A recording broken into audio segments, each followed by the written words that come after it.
औज़ुबिल्लाहिमिनश्शैतानिर्रजीम बिस्मिल्लाहिर्रहमानिर्रहीम। अस्सलाम वालेकुम व्यूअर्स, उम्मीद करता हूँ सब खैरियत से होंगे। आज हम बनाने लगे हैं चिकन का मज़ेदार सालन। बग़ैर मेहनत किए आप इतने मज़े का सालन कैसे बना सकते हैं, तो ये रेसिपी मैं आपके साथ शेयर करूँगी। तो वीडियो आपने एंड तक देखनी है। वीडियो पसंद है तो प्लीज़ लाइक और सब्सक्राइब करना ना भूलें। तो चलें अपनी वीडियो स्टार्ट करते हैं। जी, सबसे पहले मैंने ले लिया था हाफ़ केजी चिकन, और चिकन को अच्छी तरह से मैंने धो लिया है। एक देचकी है, उसमें आधा कप ऑयल डाल दिया है, और अब हम इसमें चिकन डाल रहे हैं, ठीक है ना। ऑयल अच्छी तरह से आपका गर्म होना चाहिए, और चिकन आपने अच्छी तरह से वॉश करना है। कि आपको पता होता है कि मार्केट में जो चिकन वगैरह मिलता है उसमें गंद वगैरह लगा होता है, तो आपने अच्छी तरीके से उसको अच्छी तरह से साफ़ करना है। जी, तो ये अभी देख सकते हैं चिकन फ्राई होना स्टार्ट हो गया था। अब मैं आपको कुछ मसाले बता देती हूँ। मेरे पास है ज़ीरा है, और 2 तेज़पात के पत्ते हैं, कुटी हुई मिर्ची है, अजवाइन है, थोड़ी-सी गरम मसाला है, और ये काली मिर्चें हैं, ठीक है।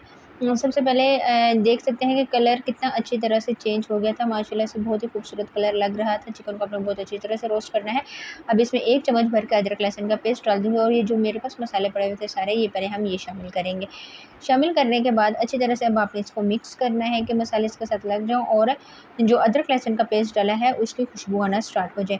3 अदर टमाटर थे मेरे पास पड़े हुए, और मैं टमाटर का अब पेस्ट बना लूँगी। आप चाहें तो सब्ज़ टमाटर भी डाल सकते हैं, लेकिन अगर आप इसका पेस्ट बना लेंगे तो ये बहुत ही आसानी से हो जाएगा। इसके अलावा ये मसाले हम इस्तेमाल करेंगे। पिसी हुई लाल मिर्च है, धनिया पाउडर है मेरे पास, हल्दी है, और नमक है, ठीक है। पिसी हुई लाल मिर्च भी थोड़ी-सी डाली है, थोड़ी-सी कुटी हुई लाल मिर्च भी डाली है, तो आपने ये अपने टेस्ट के बराबर सारे मसाले डाल लेने हैं। जी, तो टमाटर का पेस्ट मैंने डाल दिया था, और टमाटर का पेस्ट डालने के बाद अच्छी तरह से आपने इसको मिक्स करना है। और अब ये जो मसाले पड़े हुए हैं हम ये इसमें डाल देंगे। अब आपने मसाले की अच्छी तरह से भुनाई करनी है। बहुत ही मज़े की खुशबू आना स्टार्ट हो गई थी, जो मैंने इसमें ज़ीरा और गरम मसाला वगैरह ऐड किया था। ये आप देख सकते हैं कलर कितना खूबसूरत चेंज हो गया है। अब इसमें हम थोड़ा-सा पानी ऐड कर देंगे, तकरीबन 2 गिलास मैंने पानी लेके इसको डाल दिया, तो अब इसको मैं दम पे रख दूँगी। तकरीबन 5 से 10 मिनट के लिए हम दम पे देंगे इसको। जी, तो अब मैं इसमें डाल रही हूँ 1 पीस मेरे पास मक्खन का पड़ा हुआ था, अनसॉल्टेड मक्खन है, और थोड़ी-सी अब मैं इसमें शामिल कर दूँगी कसूरी मेथी। कसूरी मेथी से भी इसका जो फ्लेवर है वो बहुत ही अच्छा हो जाता है, एक अलग ही सा ये टेस्ट देती है, तो आपने ये ज़रूर शामिल करनी है। और मेरे पास पड़ा था फ्रेश धनिया, पुदीना और मिर्चें, वो इनकी कटिंग कर लेते हैं, और एंड में जब आपका सालन बिल्कुल अच्छी तरह से तैयार हो जाएगा, तो आप ये ऊपर से डाल देंगे, ठीक है।